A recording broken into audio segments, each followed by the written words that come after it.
왜 하나님은 아들을 바치는 순종을 아브라함에게 원하셨는가? 순종은 하나님을 경외하는 자의 삶이기 때문에. 하나님을 경외한다. 우리는 하나님을 경외하는 믿음을 최고의 믿음으로 여기죠. 하나님을 경외하는 것이 무엇입니까? 어떤 성도가 하나님을 경외하는 성도입니다. 여러분, 종교성을 많이 드러내는 성도가 하나님을 경외하는 성도입니까?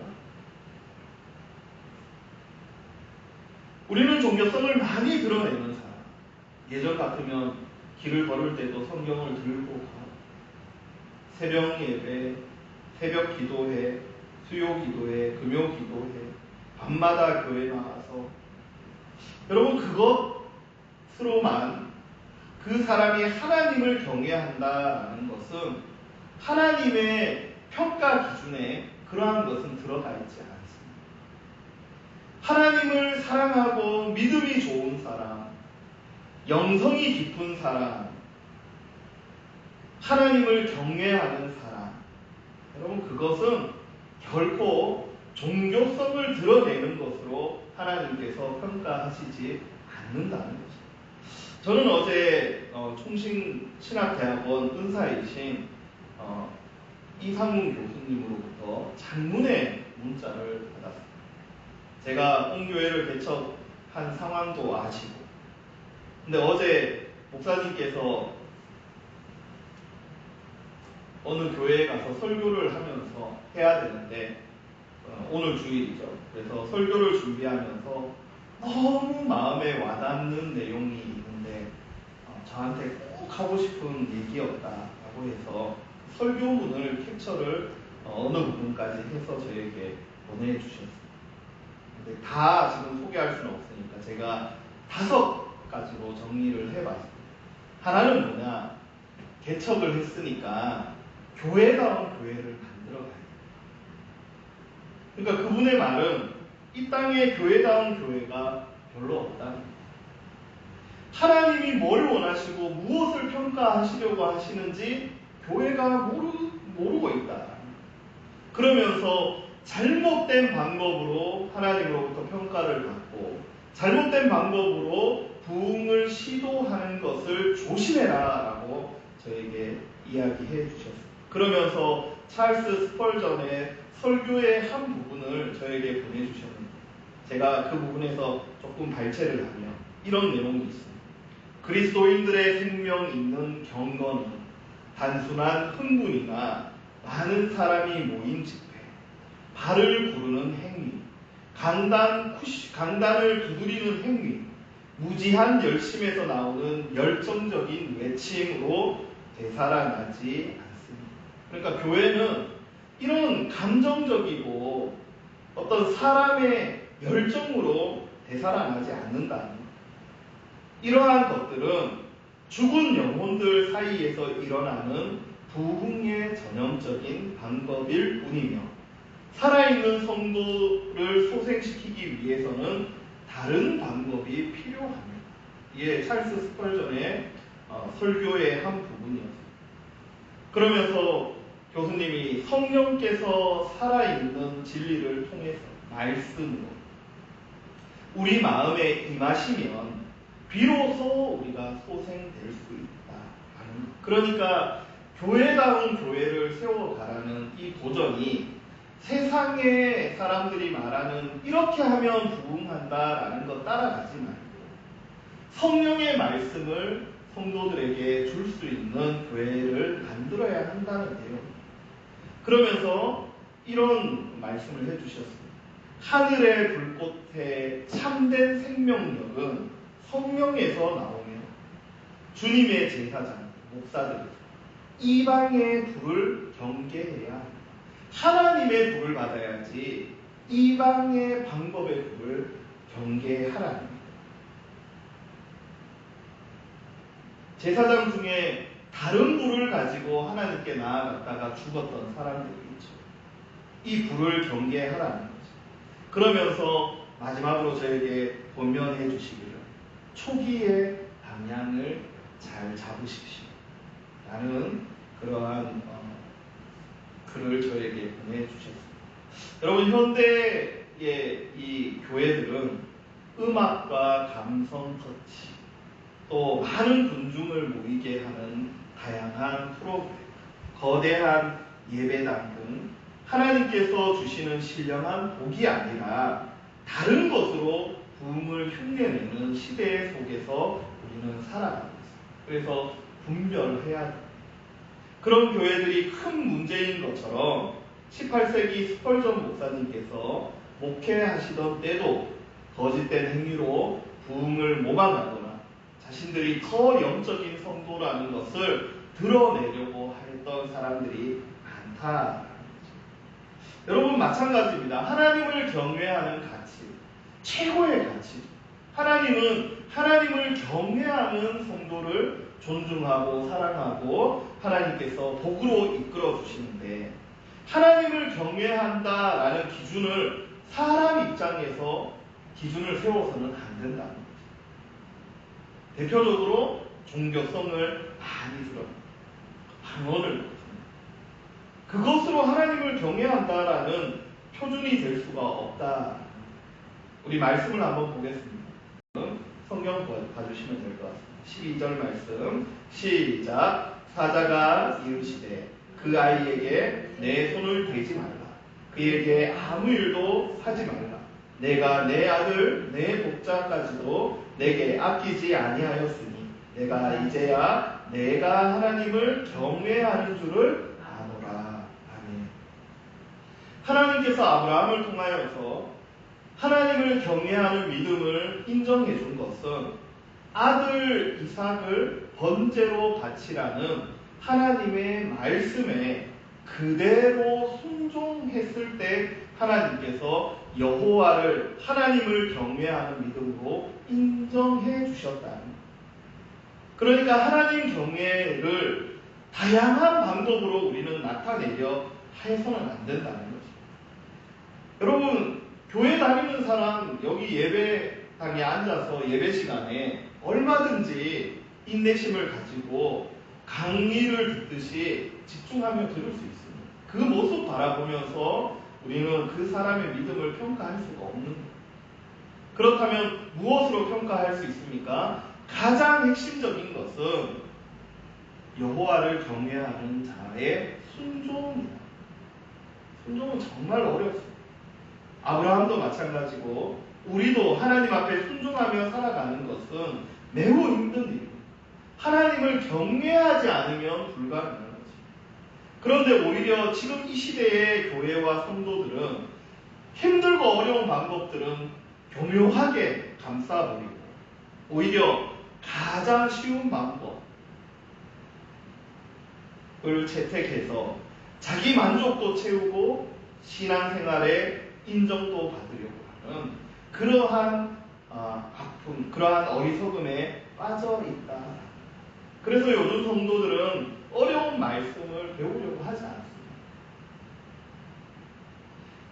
인내의 기도의 자리에 앉아 있으려고도 하지 않습니다. 또한 복음을 전하는 현장 속으로 나아가지 않으려는 것이죠. 그냥 노래 부르고, 저는 찬양이라고 얘기하지 않습니다. 선교 구경하고 유명한 강사 있는 집회 돌아다니면서 지식의 희락을 맛보고 이런 것들을 고집하면서 사람들에게 얘기합니다.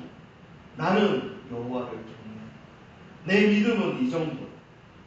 하나님께서는 이런 것들을 내려놓아야 된다라고 말씀합니다. 그것은 하나님이 주신 불이 아니라 이단 세상이 주는 그러한 불꽃이라는 것입니다. 그것은 결국 자기 자신을 태워버리게 되는 것입니다. 그렇다면 무엇이 하나님을 경외하는 신앙입니까? 그것은 하나님의 말씀에 100% 순종하는 그 신앙이 여호와 경외하는 신앙의 표징이 된다라는 것입니다. 증거가 되는 것이죠. 여러분, 아담이 말씀의 불순종함으로 말미암아 하나님을 무시하고 말씀을 경시하고 그래서 죄가 이 땅에 들어온 것이지 않습니까? 그래서 이 잘못된 것을 고치시는 방법도 하나님은 순종으로 고치신다라고 말씀합니다. 한번 말씀을 띄워주십시오. 같이 한번 읽어보겠습니다. 시작. 한 사람이 순종하지 아니함으로 많은 사람이 죄인 된 것 같이 한 사람이 순종하심으로 많은 사람이 의인이 되리라. 아멘. 여러분, 전자의 한 사람은 아담이라는 거죠. 아담이 하나님의 말씀, 그가 여호와를 경외하는 자였다면 하나님의 말씀을 죽어도 지켰을 거죠. 그러나 그 말씀에 순종하지 아니함으로 모든 사람, 많은 사람이 죄인이 된 결과가 주어졌죠. 이것을 고치시기 위해서 하나님께서는 다른 방법을 취하지 않으셨다는 거예요. 한 사람의 순종으로 고치시는데 후자의 한 사람은 우리가 잘 알고 있는 예수 그리스도시랍니다.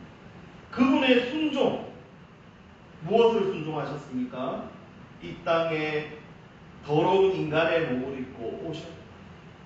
제가 중고등학교 때 저희는 목회자가 없을 때가 너무 많았어요.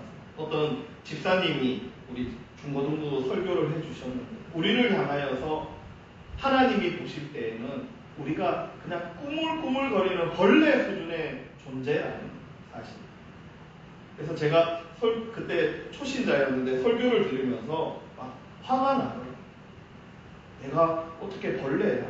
그런데 그날 부른 찬양에 보면 벌레 같은 나, 이것을 고백하는 찬양을 또 불렀더라고요. 그러니까 우리는 나는 벌레 같습니다라고 찬양하면서도 마음속으로는 벌레가 아니라고 자꾸 얘기를 하는 거예요. 그분이 하셨던 얘기가 바로 그것입니다. 우리의 삶은 벌레와 같은데 하나님 대신 예수 그리스도가 그 옷을 입고 이 땅에 오셨다. 십자가에 돌아가신 것 외에도 하나님께서 예수님이 행하신 순종은 엄청나다라는 거예요. 예수님이 이 땅에 오셨고 십자가를 지셨습니다. 순종하셨습니다. 하나님께서 너 예수 이 땅에 반드시 내려가야 돼. 너 예수 반드시 십자가를 져야 돼. 하나님은 그렇게 말씀하시지 않았습니다. 그렇게 말씀했다면 예수님이 그런 기도를 하시지도 않으셨겠죠. 하나님 너무 싫습니다. 십자가 지기 싫습니다. 두렵습니다. 이 잔을 마시지 않을 수 있는 방법이 있다면 저 그렇게 하고 싶습니다.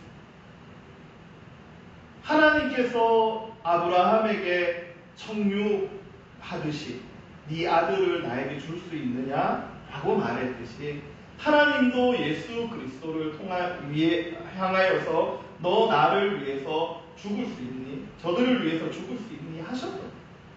그것을 완전히 순종하였다라는 것입니다. 여러분, 아브라함이 믿음의 조상이 될 수 있었던 것은 순종할 수 있는 사람이었기 때문입니다. 그러므로 성경은 또 하나님의 최종 목적은 우리가 순종할 수 있는 데까지 자랍니다. 이것이 예수님까지 자란다라는 의미입니다. 그러니까 예수님 분량까지 우리가 자라기를 원한다라고 말할 때 그것은 우리의 외적인 종교성을 부풀리라는 얘기가 아닌 거죠. 하나님의 말씀이라면 순종할 수 있는 데까지 우리의 믿음이 자라야 된다. 그래서 로마서를 보면 이렇게 얘기합니다. 복음의 최종적인 목적이 무엇입니까? 말씀을 한번 띄워주시죠.